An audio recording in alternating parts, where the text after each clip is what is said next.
name's Christina and you're watching Proud Bookline. Today I'm talking about mental illnesses used as slurs.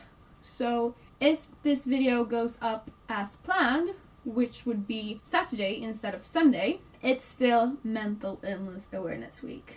And today I just wanted to acknowledge, I guess, 3 mental illnesses that are commonly used as slurs, jokes, just used as descriptives and adjectives when they are not. Because if there's one thing that mental illnesses are not, it's adjectives.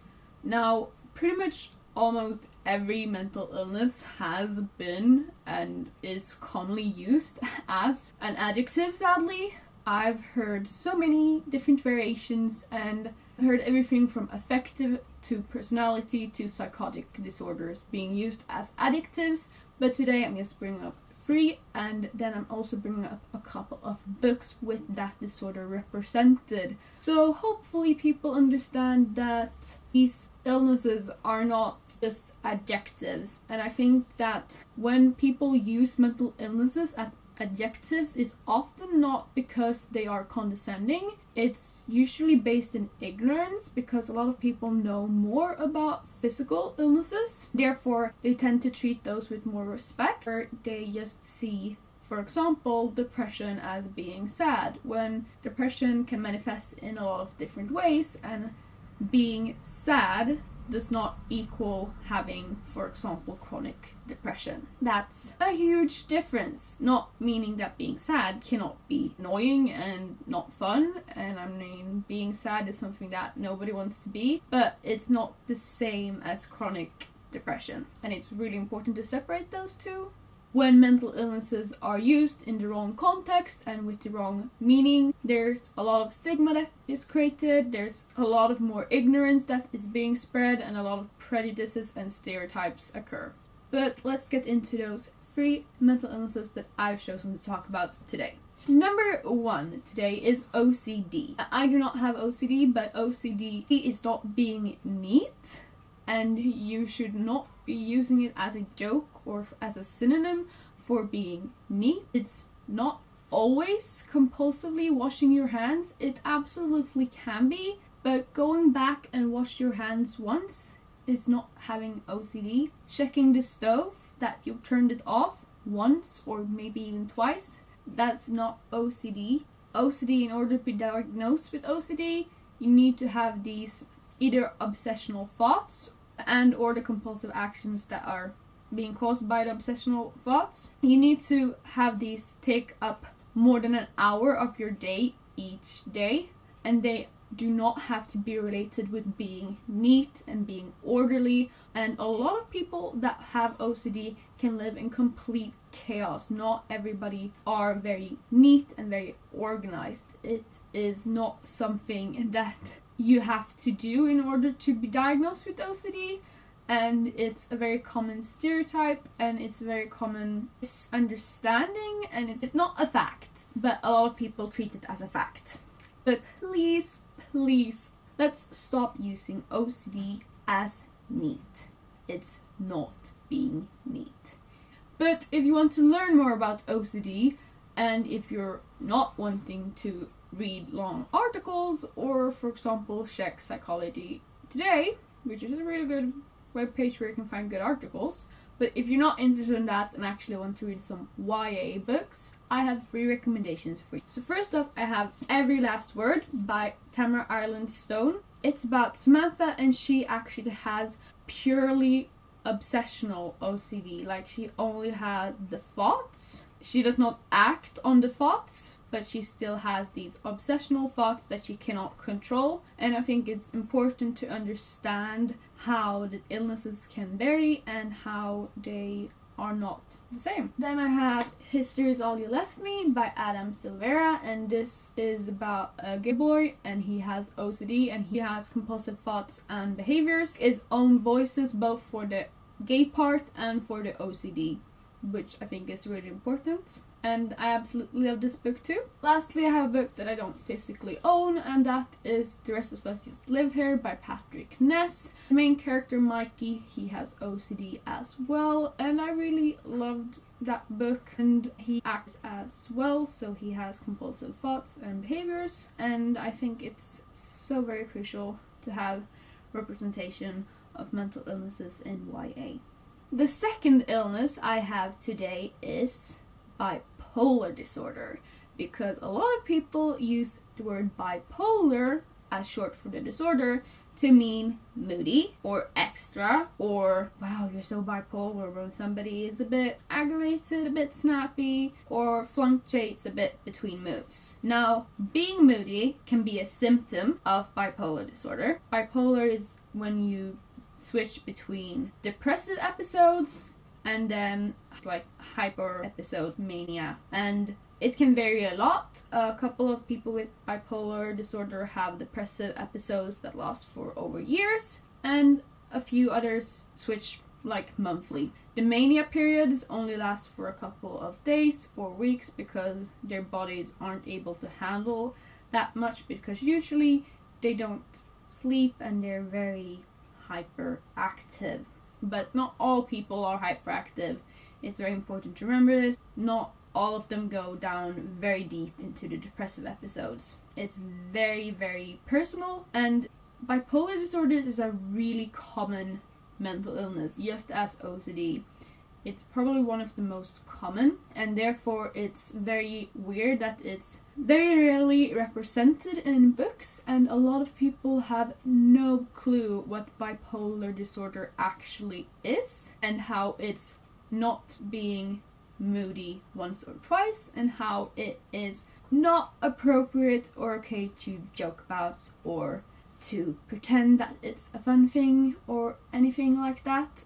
If you have bipolar disorder, the risk of you actually taking your own life, completing suicide, is a lot higher than if you do not have it. So it's a real illness, and it can be very, very hard to live with. So please stop using it as an adjective for being moody once or twice, and please just stop using it as a joke. It's not something fun, and really just at loss of words when you think that it's okay to joke about an illness, because I'm pretty sure you do not use cancer as something you joke about, as something you can accuse your friends of having when they are in a certain mood. So please stop using bipolar in that way. The books that I have in you with bipolar disorder represented, they are first A Charity Kind of Wonderful by Eric Lindstrom. In this book, the main character, Mel, has bipolar disorder. I absolutely love it. And her aunt also has bipolar disorder. So we do get to see the bipolar disorder manifest in two different humans that are still related, but it manifests in a kind of different way, and I think that's really important to show. Next up, I have a book that I don't physically own, and I have not read it, but it's Little and Lion by Brandy Colbert, and that book also, as A Charity Kind of Wonderful, feature a bisexual main character, but she's black and she's Jewish. It's not her that has bipolar disorder as Mel has. In this book, it's actually her step brother. I've heard great things about it, and I've heard great things about the representation, so I can only hope it is as good as they say. And the third book I have is another book that I have not read. It's When We Collided by Emery Lord, and I believe that the main character has bipolar disorder in that book. I heard a lot of great things about it, so I can only hope that it has great representation too. Lastly, the third illness that I will talk about today is schizophrenia, because a lot of people, first of all, have no idea what schizophrenia actually means. They just draw it equal to being insane or being a psychotic killer, and it's not the same. Like, first of all, the people that are suffering from any mental illness are not more prone to violence, and if they actually do anything violent, it's more than often actually violence towards themselves, so they inflict pain on themselves, not others. So can we just skip the whole that everybody that is suffering from a mental illness is evil, or that they are murderers, because they are not. I'm sorry to disappoint there, but we won't kill you. But yeah, a lot of people are not aware of schizophrenia, what it actually means. They just call their friends schizo, or wow, you're so schizophrenic, when they believe they are quote unquote crazy or insane or any other ableist slur like that. Wow. Ableist slurs, they're so ingrained in today's vocabulary. Basically, a lot of humans use schizophrenia or schizo to use when their friends are acting weird. I've heard a lot of people call their friends schizo or schizophrenic when, for example, they are drunk and perhaps not totally there and might think that they see things that aren't there. And it's true that visual hallucinations are a thing that is included in schizophrenia. You do not have to have visual hallucinations, but a lot of people do have that. A lot of people have delusions, a lot of people hear things that aren't true, see things that aren't true, and overall have a hard time deciphering what is real and what is not.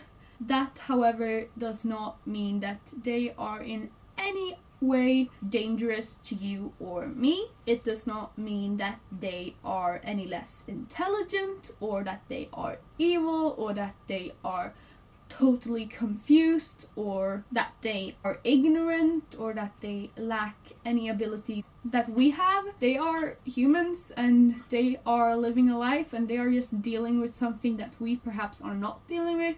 So please stop using it as like a joke, an adjective for being drunk or for acting weird, because that's not what schizophrenia actually is. And unless you suffer from schizophrenia, then I don't really see why you should use it, unless you are talking about it, like the actual illness, or if you are saying that somebody else has it.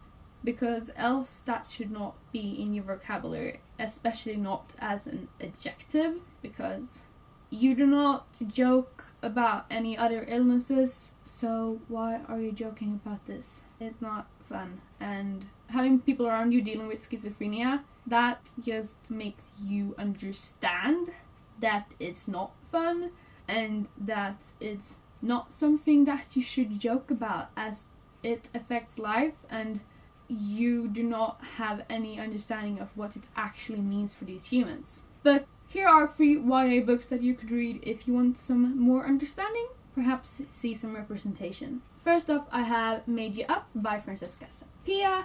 It's about Alex, and she has early set on schizophrenia, and she is just an amazing character.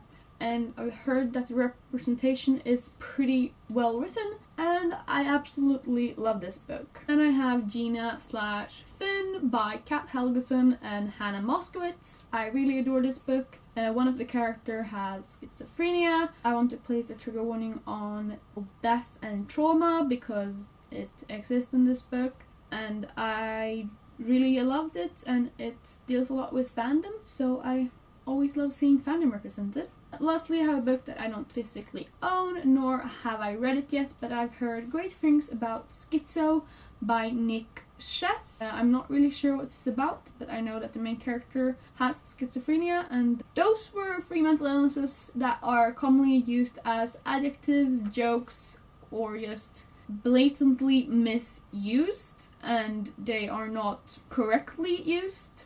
So I think we should start using them for what they are. They are mental illnesses. They are something that you can be diagnosed with. They are life-affecting and in almost all cases life-debilitating illnesses that somebody is dealing with and will probably deal with for, if not their entire life, like bipolar disorder, at least for a period of time. For example, OCD and schizophrenia. The times can of course vary, but these illnesses are real illnesses and they do not go away with a button being pressed. Schizophrenia is not DID, with this dissociative identity disorder, which is often referred to as split personality disorder. That's not schizophrenia.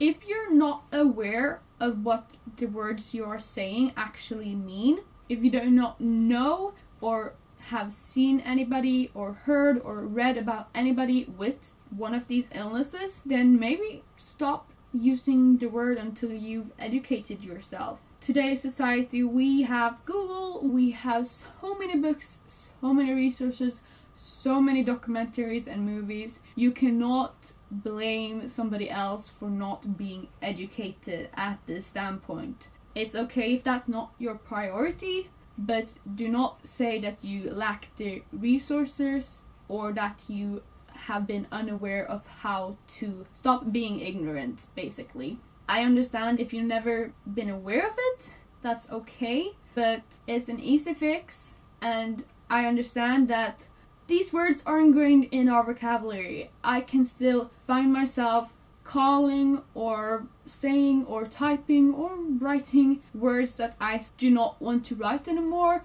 I can find myself calling somebody or something crazy, although then I'll stop myself or I'll go back. For example, if I'm having a conversation, I say, that's so crazy. Then I'll go back and say, oh, I didn't actually mean that. I meant that's wild, or that's unbelievable, or wow, I should not have used that word. I'm sorry. I meant this.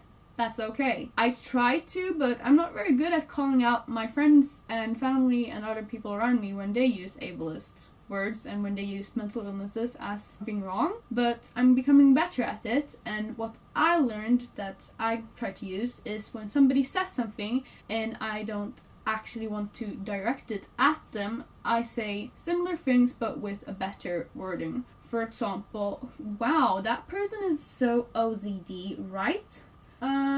No, I don't actually think so. He looks to be pretty neat though, and very organized. Like, you don't even have to say no. You can just try to say exactly what they said in a better wording. It's better to do that even if you don't actually direct it at them, because you're not always as confident as you want to be, and that's okay. You do what you're able to do, but just try to at least do what you're able to do. Then if that's changing your own vocabulary or if it's actually challenging and questioning others, go ahead and do you. Go ahead and read amazing books, especially books with mental illnesses, and I hope that you have a lovely day. Do you have any thoughts, ideas, questions about this topic? Please let me know down below. I wish you the very best day today. Thank you so much for watching. I hope that you enjoyed this. Your support means the world to me, and just have a great day /night/whatever pod is for you. Bye!